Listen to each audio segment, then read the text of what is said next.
Teachers, എന്റെ പ്രിയ കൂട്ടുകാരെ, സൂര്യൻ അസ്തമിക്കാത്ത ബ്രിട്ടീഷ് സാമ്രാജ്യത്തിന്റെ അരമനയിൽ കടന്നു ചെന്ന് ഇന്ത്യ സ്വാതന്ത്ര്യത്തിന്റെ അനന്തവിഹാരത്തിലേക്ക് പറന്നുവരുന്ന സുവർണ ദിനമാണ് 1947 ഓഗസ്റ്റ് 15. ഇന്ത്യക്കാരുടെ പുനർജന്മത്തിന്റെ ദിനമായിരുന്നു ഓഗസ്റ്റ് 15. വിദേശ ശക്തികളുടെ കരങ്ങളിൽ ശ്വാസം മുട്ടിക്കഴിഞ്ഞ ഭാരതം സ്വാതന്ത്ര്യത്തിന്റെ അമൃതം നുകർന്ന മഹത്തായ സുദിനം. നമ്മുടെ ദേശത്തിന്റെ അഭിമാനമായ ഇന്ത്യ മഹാരാജ്യത്തിന്റെ ത്രിവർണ പതാക ആകാശം എന്ന കൊട്ടാരത്തിന്റെ വിരിമാറിൽ അലയടിച്ചുയർന്നപ്പോൾ ജാതി ഏതെന്നോ മതമേതെന്നോ നിറമേതെന്നോ ഉള്ളവനെന്നോ ഇല്ലാത്തവനെന്നോ നോക്കാതെ ഭേദമെന്നെ അഭിമാന പുളകിതരായിക്കൊണ്ട് നാം തന്നെ ഓരോ സ്വാതന്ത്ര്യ ദിനത്തെയും വരവേറ്റു വരുന്നു. ഈ അമൂല്യമായ നിമിഷത്തിന് വഴിയൊരുക്കുവാൻ പ്രയത്നിച്ച ഒട്ടനവധി മഹത് വ്യക്തികളുടെ ജീവിതവും നിതാന്ത പരിശ്രമവും എന്നും നമ്മുടെ സ്മരണയിൽ ഉയർത്തിക്കൊണ്ടുവരണം.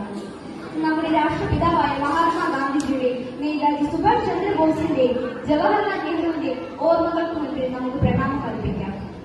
1947 നിന്ന് 2024 എത്തി നിൽക്കുന്ന ഇന്ത്യ ഏറെ വളർന്നു. ശാസ്ത്ര സാങ്കേതിക മേഖലകൾ, പ്രതിരോധം, വിദ്യാഭ്യാസം എന്നിവയിലെല്ലാം ഇന്ത്യ മുന്നേറുന്നു. ചന്ദ്രയാനും മംഗൾയാനുമെല്ലാം അവയുടെ നേർക്കാഴ്ചകളാണ്. ചന്ദ്രയാൻ 3 വിക്ഷേപണത്തോടെ നാം അഭിമാന നേട്ടത്തിന്റെ അനന്തവിഹാരത്തിലേക്ക് കുതിച്ചുകൊണ്ടിരിക്കുന്നു. ലോകത്തിലെ ഏറ്റവും വലിയ ജനാധിപത്യ രാജ്യം എന്ന ബഹുമതിയോടെ ലോക രാഷ്ട്രങ്ങൾക്കിടയിൽ നമ്മുടെ രാജ്യം തലയുയർത്തി നിൽക്കുന്നു. അഹിംസയിലൂന്നിയ സ്വാതന്ത്ര്യമാണ് നമ്മുടേത്. എന്നാൽ ഞാനൊന്ന് ചോദിക്കട്ടെ, ഈ സ്വാതന്ത്ര്യം അതൊരു വിദ്യ മാത്രമാണോ? രാഷ്ട്രത്തിന്റെയും മതത്തിന്റെയും ജാതിയുടെയും പേരിൽ മനുഷ്യർ പരസ്പരം പടവെട്ടുന്നു.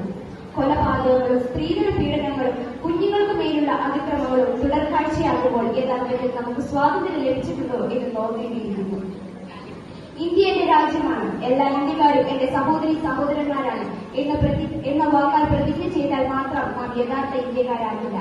ദേശീയഗാനം പാടുമ്പോഴും ദേശീയ ത്രിവർണ പതാക ഉയർത്തുമ്പോഴും വന്ദേ മാതരത്തിൽ മുഴുകുമ്പോഴും അവയെല്ലാം നമ്മുടെ സമൂഹത്തിനും രാജ്യത്തിനും വേണ്ടി പ്രവർത്തിക്കാനുള്ള മന്ത്രധ്വനികളായി മാറണം. കവി പറയും പോലെ ആണ്ടിലൊരിക്കൽ ഓരോ ഓഗസ്റ്റും 15 അരുമയെ നുണയേണ്ട മധുരമോ ഭാരതം അല്ല, അത് നമ്മുടെ രക്തവും വികാരവുമാണ്. അഴിമതിയും ഭിന്നതകളും കലഹങ്ങളും ഇല്ലാത്ത ഇന്ത്യയാണ് എന്റെ സ്വപ്നം, അല്ല നമ്മുടെ സ്വപ്നം. ആ സ്വപ്നം സാക്ഷാത്കരിക്കാൻ നമുക്ക് സാധിക്കട്ടെ. ഒത്തൊരുമയോടെ ഒരൊറ്റ ഇന്ത്യക്കാരായി നമുക്ക് പോരാടാം. ഈ 78ാം സ്വാതന്ത്ര്യ ദിന ആശംസകൾ നേർന്നുകൊണ്ട് ഞാൻ നിർത്തുന്നു. നന്ദി, നമസ്കാരം, ജയ് ഹിന്ദ്.